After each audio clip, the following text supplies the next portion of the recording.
ഒരു വട്ടമെങ്കിലും നിങ്ങൾ ഈ മീൻ വെച്ച് ഇങ്ങനെ ഒന്ന് പൊരിച്ചിട്ടില്ലെങ്കിൽ അത് വലിയൊരു നഷ്ടമാവും കേട്ടോ. കാരണം ഇതിൻ്റെ ടേസ്റ്റ് പറഞ്ഞാൽ അന്യായ ടേസ്റ്റാണ് കേട്ടോ. നമ്മൾ വേറെ മീൻ വെച്ചിട്ട് ഈ മസാല മുമ്പ് ചെയ്തിട്ടുണ്ട്. പക്ഷേ ഈ വട്ടം നമ്മൾ ട്രൈ ചെയ്യുന്നത് കാളാഞ്ചി വെച്ചിട്ടാണ്. കാളാഞ്ചി പറഞ്ഞാൽ അത്യാവശ്യം ചെളുക്കൊക്കെ ഉള്ള ഒരു മീനാണ് കേട്ടോ. അപ്പോൾ ഇതിൻ്റെ ടേസ്റ്റ് അപാര ടേസ്റ്റാണ് ഈ മീനിൻ്റെ. വെളുത്തുള്ളി ചെറിയുള്ളി ചതച്ചെടുക്കാം. അപ്പോൾ ആദ്യം തന്നെ ശ്രദ്ധിക്കുക, സ്റ്റൗ കത്തിക്കാണ്ട് നമുക്ക് കുറച്ച് വെളിച്ചെണ്ണ ഒഴിച്ച് കൊടുക്കാം. അതിലോട്ട് 2 ടീസ്പൂൺ കാശ്മീരി ചില്ലി ഇട്ട് കൊടുക്കണം. പിന്നെ 1 ടീസ്പൂൺ നോർമൽ മുളക് പൊടി, പിന്നെ ഒരു 1/2 ടീസ്പൂൺ മഞ്ഞൾപ്പൊടി ഇട്ട് കൊടുക്കുക. പിന്നെ ആവശ്യത്തിന് ഉപ്പ്. ഇതെല്ലാം കൂടി നല്ലപോലെ ഒന്ന് മിക്സ് ചെയ്തെടുക്കുക. ശ്രദ്ധിക്കണം, നമ്മളെ സ്റ്റൗ ഇതുവരെ കത്തിച്ചിട്ടില്ല കേട്ടോ. സ്റ്റൗ കത്തിക്കാതിരിക്കുന്നത് എന്തിനാണെന്ന് വെച്ച് കഴിഞ്ഞാൽ അടി പിടിക്കാൻ സാധ്യതയുണ്ട്. പിന്നെ നമ്മുടെ മസാല വേഗം കരിഞ്ഞു പോവും. അപ്പോൾ അതിനായിട്ടാണ് നമ്മൾ ആദ്യം ഇത് മിക്സ് ചെയ്ത് വെക്കുന്നത്. ഇനി അടുത്ത് നമുക്ക് സ്റ്റൗ കത്തിക്കാം. ഇനി ഈ മസാല നല്ലപോലെ ഒന്ന് ചൂടാകാൻ വിടണം കേട്ടോ. അപ്പോൾ അതിന് നമുക്ക് ഇതൊന്ന് ഇളക്കി കൊടുക്കണം ഇതേപോലെ, അല്ലെങ്കിൽ കരിയാൻ സാധ്യതയുണ്ട്. അതും ലൈറ്റ് ഫ്ലെയിമിലിട്ട് വേണം ഇതൊക്കെ ചെയ്യാൻ. നിങ്ങൾ ഹൈ ഫ്ലെയിമിലിട്ട് അത് വേഗം കരിയും. നേരത്തെ ചതച്ച് വെച്ചാൽ വെളുത്തുള്ളി ചെറുള്ളി ഇതിലിട്ട് കൊടുക്കാം. അതൊന്ന് മിക്സ് ചെയ്തെടുക്കാം, നല്ലപോലെ മിക്സ് ചെയ്തെടുക്കാം മസാലയായിട്ട്. ഇതൊക്കെ ചെയ്യുന്നത് ലൈറ്റ് ഫ്ലെയിമിലിട്ടിട്ടാണ്. ഓവർ തീ കത്തിച്ച് കഴിഞ്ഞാൽ ഇത് കരിഞ്ഞു പോകാൻ സാധ്യതയുണ്ട്. ഏകദേശം ഇതേപോലെ ആകുമ്പോൾ കുറച്ചധികം കറിവേപ്പില ഇട്ട് കൊടുക്കാം.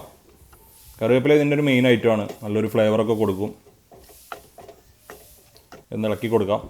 അടുത്തായിട്ട് പുളി, അതായത് വാളം പുളി നല്ലപോലെ പിഴിഞ്ഞ് അതിൻ്റെ വെള്ളം ഒഴിച്ചു കൊടുക്കുക.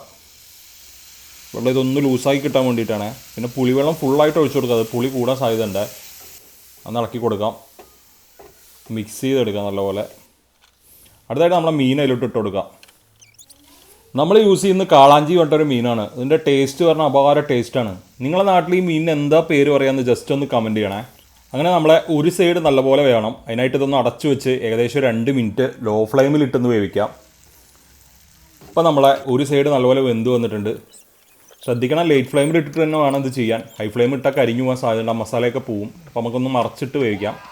അതിൻ്റെ മുകളിലോട്ട് കുറച്ചുകൂടി പുളിവെള്ളം ഒന്ന് ലൂസായി കിട്ടാൻ വേണ്ടി കുറച്ചുകൂടി പുളിവെള്ളം ഒഴിച്ച് കൊടുക്കുന്നുണ്ട്. അങ്ങനെ ഈ സൈഡ് കൂടി നല്ലപോലെ നമുക്ക് വെന്ത് കിട്ടണം. അതിനായിട്ട് നമുക്ക് അടച്ചു വെച്ച് ഒരു 2 മിനിറ്റ് കൂടി ലോ ഫ്ലെയിമിലിട്ട് വേവിക്കാം.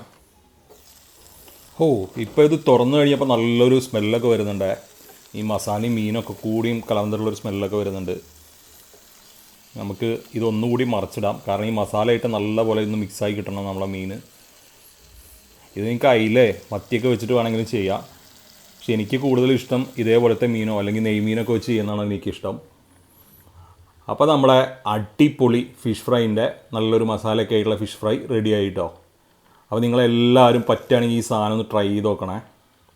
ഇതിൻ്റെ ടേസ്റ്റ് പറഞ്ഞാൽ അന്യായ ടേസ്റ്റാണ്. ഇത് നിങ്ങൾ വലിയ മീനിൻ്റെ ഒക്കെ ട്രൈ ചെയ്താൽ അതിനൊപ്പം അടിപൊളി ഒരു ടേസ്റ്റാണ് കേട്ടോ ഈ സാധനം. അടുത്തതായിട്ട് നമുക്കിതേ ചോറിനൊപ്പം ഒന്ന് കഴിച്ച് നോക്കാം. നമ്മൾ നല്ല ചോറെടുത്ത് അതിൻ്റെ സൈഡിലോട്ട് ഇതെങ്ങനെ വെച്ച് കൊടുക്കുക. അതിൻ്റെ മുകളിലോട്ട് കുറച്ച് മസാല കൂടി തേച്ച് കൊടുക്കുക. ഇതിൻ്റെ മെയിൻ ടേസ്റ്റ് പറഞ്ഞാൽ മസാല തന്നെയാണ് കേട്ടോ. അങ്ങനെ ഇതേ നോക്കിയാൽ നമ്മുടെ മീനും മസാലയും ചോറൊക്കെ കൂടി കൂട്ടിക്കഴിക്കാൻ വേറെ ലെവലൊരു ടേസ്റ്റാണ് കേട്ടോ. അപ്പോൾ ഇപ്പോഴും നമ്മളെ വീഡിയോ കണ്ട് നമ്മളെ ഫോളോ ചെയ്യാത്ത കുറേ പേരുണ്ട്. അപ്പോൾ നമ്മളെ ഒന്ന് ഫോളോ ചെയ്യുക, നമ്മളെ വീഡിയോ ഒന്ന് ലൈക്ക് ചെയ്യുക, വീഡിയോ ഇഷ്ടപ്പെട്ടാൽ ജസ്റ്റ് ഒരു കമൻറ്റും ചെയ്യുക. പിന്നെ അടുത്തത് നമ്മൾ ഏത് റെസിപ്പിയാണ് ട്രൈ ചെയ്യേണ്ടതെന്നും നിങ്ങൾക്ക് ഇഷ്ടപ്പെട്ട ഒരു റെസിപ്പി ഉണ്ടെങ്കിൽ അതൊക്കെ നിങ്ങൾക്ക് കമൻറ്റ് ചെയ്യാം കേട്ടോ. നമ്മൾ പറ്റുന്നോളം നമ്മൾ ട്രൈ ചെയ്യാൻ നോക്കാം, നമ്മളെ കൊണ്ട് പറ്റുന്നതാണെങ്കിൽ. അപ്പോൾ നമുക്ക് ഇതേപോലത്തെ ഒരു അടിപൊളി വീഡിയോ ആയിട്ട് അടുത്ത വീഡിയോയിൽ കാണാം.